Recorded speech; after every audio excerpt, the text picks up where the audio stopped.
Shalom saudara, bagaimana kabarnya pagi hari ini? Kita bertemu kembali dalam Morning Devotion. Selamat pagi saudara-saudara, apa kabar? Saudara, kita akan baca firman Tuhan, ada 10 ayat hari ini, yaitu Filipi pasal yang keempat, ayat 10 sampai ayat yang ke-20. Kita bisa baca bersama-sama. Saya akan baca ayat 10 sampai dengan ayat 15, suami saya akan baca 15 sampai 20. Demikian firman Tuhan. Aku sangat bersuka cita dalam Tuhan, bahwa akhirnya pikiranmu dan perasaanmu bertumbuh kembali untuk aku. Memang selalu ada perhatianmu, tetapi tidak ada kesempatan bagimu. Kukatakan ini bukanlah karena kekurangan, sebab aku telah belajar mencukupkan diri dalam segala keadaan.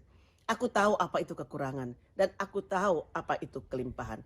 Dalam segala hal dan dalam segala perkara, tidak ada sesuatu yang merupakan rahasia bagiku, baik dalam hal kenyang maupun dalam hal kelaparan, baik dalam hal kelimpahan maupun dalam hal kekurangan. Segala perkara dapat kutanggung di dalam Dia yang memberi kekuatan kepadaku. Namun baik juga perbuatanmu, bahwa kamu telah mengambil bagian dalam kesusahanku. Kamu sendiri tahu juga, hai orang-orang Filipi, pada waktu aku baru mulai mengabarkan Injil, ketika aku berangkat dari Makedonia, tidak ada satu jemaat pun yang mengadakan perhitungan hutang dan piutang dengan aku, selain daripada kamu. Karena di Tesalonika pun kamu telah 1-2 kali mengirimkan bantuan kepadaku. Tetapi yang kuutamakan bukanlah pemberian itu, melainkan buahnya yang makin memperbesar keuntunganmu. Kini aku telah menerima semua yang perlu daripadamu. Malahan lebih daripada itu, aku berkelimpahan karena aku telah menerima kirimanmu dari Epafroditus, suatu persembahan yang harum, suatu korban yang disukai dan yang berkenan kepada Allah. Allahku akan memenuhi segala keperluanmu menurut kekayaan dan kemuliaannya dalam Kristus Yesus. Dimuliakanlah Allah dan Bapa kita selama-lamanya. Amin. Saudara, pada bagian terakhir dari surat Paulus ini, Paulus tunjukkan bahwa ia bukan korban keadaan, tetapi pemenang atas keadaan. Amen.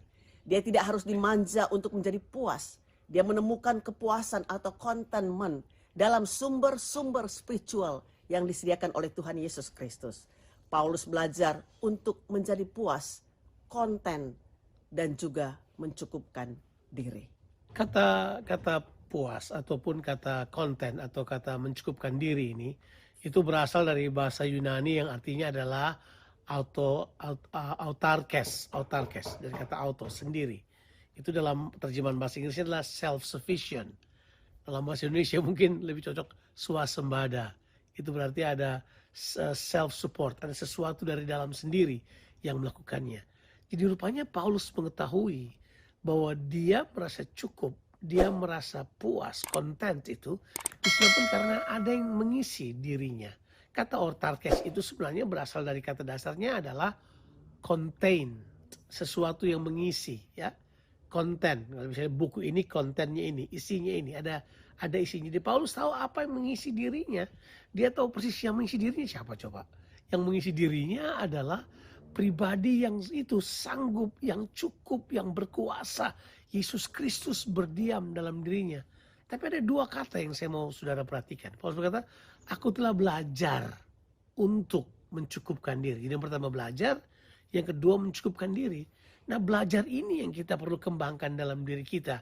Belajar apa? Melatih pola pikir Kristus. Bahwa Yesus sudah berdiam di dalam kita. Dia bukan cuma berpikir, merasa. Dia ingin menyatakan dirinya dalam kehidupan kita. Jadi Paulus tahu persis bahwa kalau kita punya sumber di dalam yang luar biasa hebat. Untuk menjadi seorang yang mencukupi diri, kita perlu mengetahui, saudara, yaitu ada sumber rohani yang tersedia bagi kita. Yaitu penyediaan Allah yang luar biasa, kuasa Allah yang tidak terbatas, dan janji Allah yang tidak pernah berubah. Jadi benar, coba penyediaan Allah yang luar biasa. Sampai Paulus berkata, dia berkata bahwa kata ini Allahku sanggup memberikan kepada kamu atau memberikan kepada kamu hal yang luar biasa sesuai dengan kekayaannya. Jadi Tuhan punya providence, semua persiapan yang luar biasa yang dia siapkan buat kita. Ada penyediaannya buat kita. Ada kuasanya sampai Paulus berkata begini, aku cakap melakukan segala sesuatu oleh dia yang oleh dia yang berkuasa di dalam aku. Dia juga berkata begini, ada janji-janji yang tidak terbatas tersedia buat Amen. kita. Karena ini kata kuncinya sebenarnya. Paulus mengetahui di dalam dia cukup. Kami berdua belajar dalam kehidupan ini untuk selalu hidup cukup. cukup itu bagus. Jadi kita memutuskan what is enough for us. Kalau ada yang lebih daripada itu, ya kalau ada yang lebih, kita berikan kepada orang lain. Pasti kalau Tuhan memberi kita lebih, itu untuk kepentingan orang lain. Nah, kitanya yang memutuskan. Ini saya mau katakan kepada saudara. Prinsip ini adalah prinsip yang penting buat kita. Kita tidak dipengaruhi oleh keadaan kita. Kitalah yang harus mempengaruhi keadaan kita.